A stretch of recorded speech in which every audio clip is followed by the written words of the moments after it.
Hey, what's up, current and future investor? Welcome to Tycoon Talk. Today, we're talking about a financial topic that's basically icing on the cake when it comes to wealth building: dividend investing. If you're new to the channel, give us a thumbs up and subscribe. So check this out. My favorite investor of all time, Warren Buffett, gets paid $736 million in dividend payouts from Coca-Cola alone every single year. Now you're like, well, Buffy, what the hell does that have to do with me? And what is dividend investing anyway?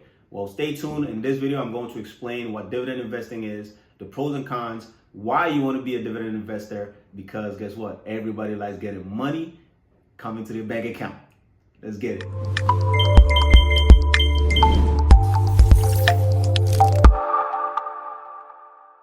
So what is a dividend and how does it all even work, right?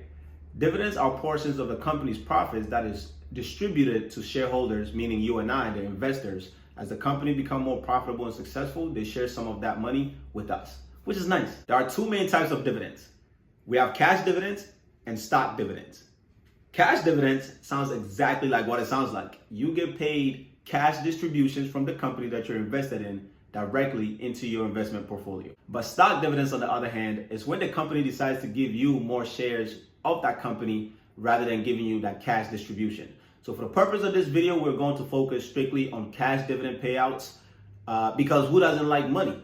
Let's get some shmoney. The way that dividend payouts work is that there is a predetermined schedule set forth by the company on when the distributions of this dividend cash payment will be made to you, the investor. Most companies pay dividends every 3 months, and therefore every 3 months you get some money hit your investment account and it's lit, right? So let's do a quick example. Let's say you own 100 shares, and for each of those shares, your company you've invested in pays you 50 cents, right? That means for the entire year, you will receive $50. But this $50 will be broken into 4 different payments throughout the year. And therefore, with each payment, you will receive $12.50, totaling $50 at the end of the year that you didn't have to work for. With that being said, every investor is different. Some investors will use this cash dividend as a way to supplement some of their life expenses or bills and so forth.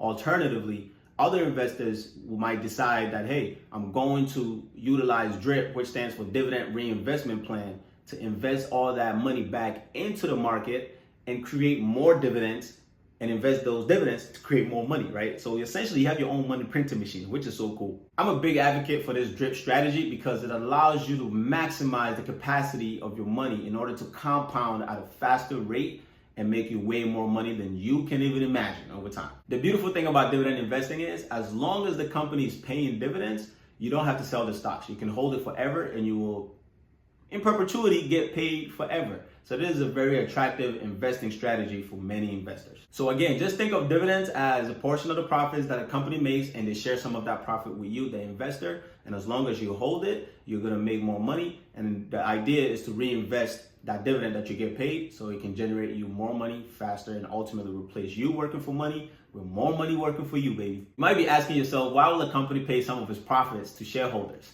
Well, I'm going to give you 10 reasons why most companies decide to pay out dividends. Reason number 1 is to reward shareholders. By paying dividends through profit sharing, it shows that the company acknowledges the investor's contribution to the success of the business. Number 2 is to attract and retain investors.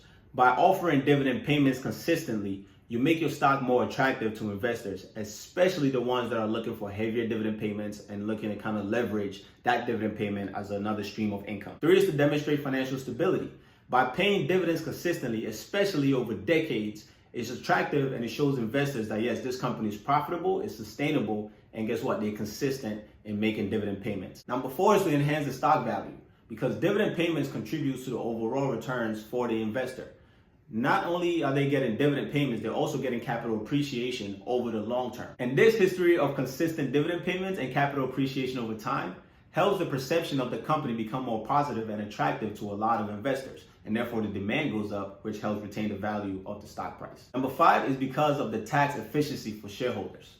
In certain jurisdictions, dividend income is taxed at a lower rate than some other forms of income, such as short-term capital gains. 6 is because it helps align interests between those working for the company and the owners, meaning the investors and stakeholders of the company.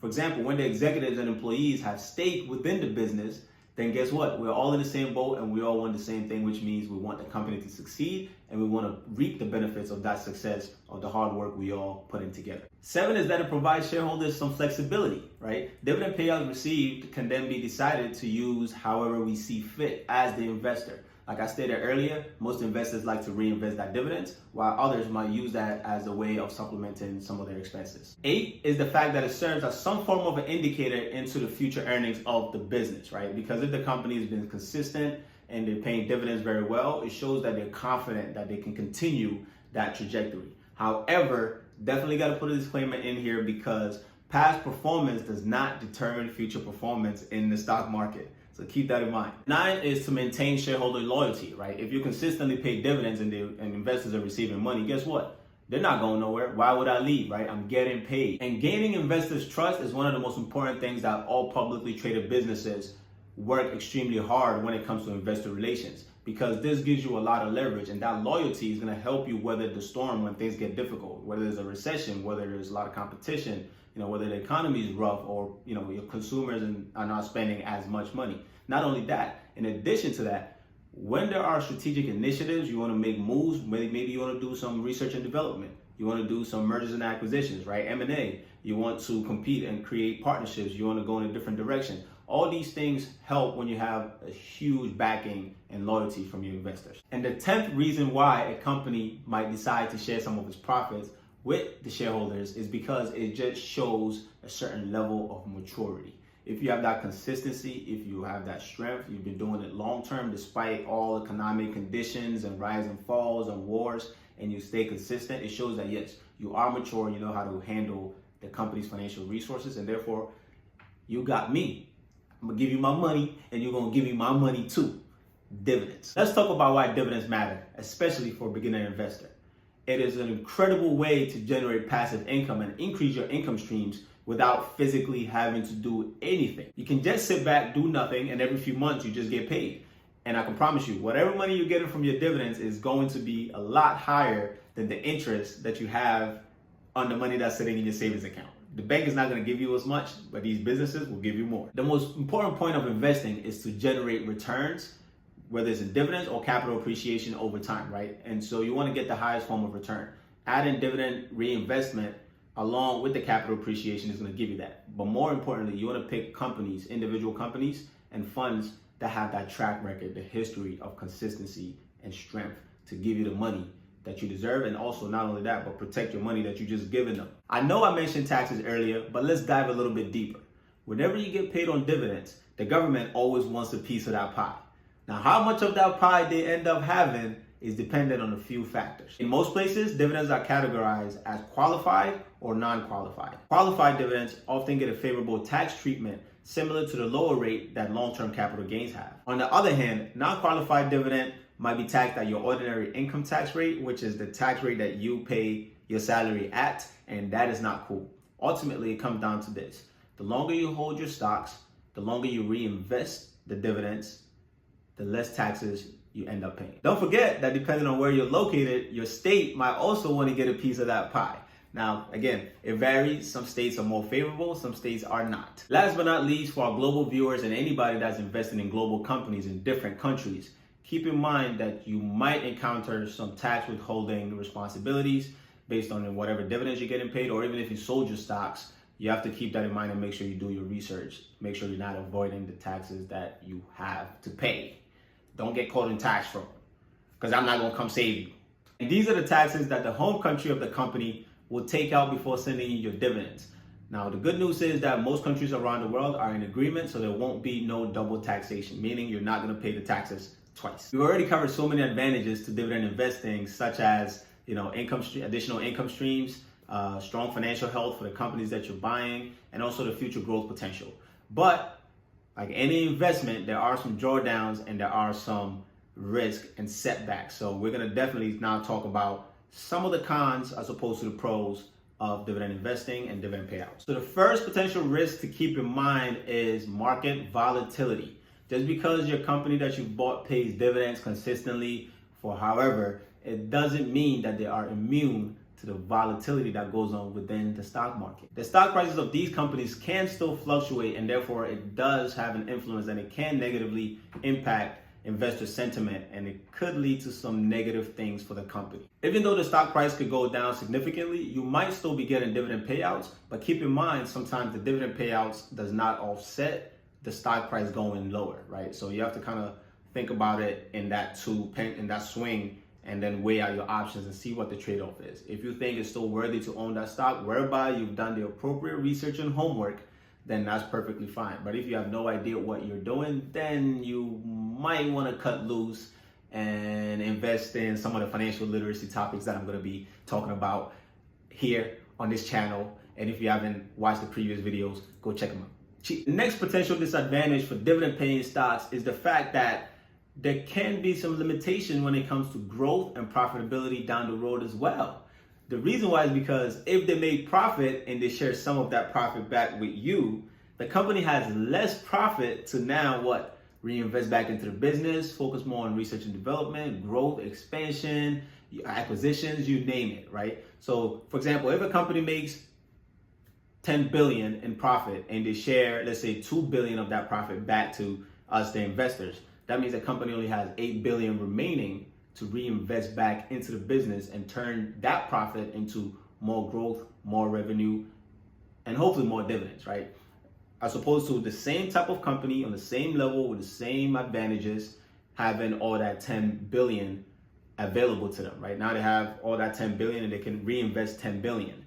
So essentially in that case, when you do a comparative analysis, this company A has 8 billion to reinvest in the company because it paid 2 billion to investors, and then company B has all 10 billion to invest in the company.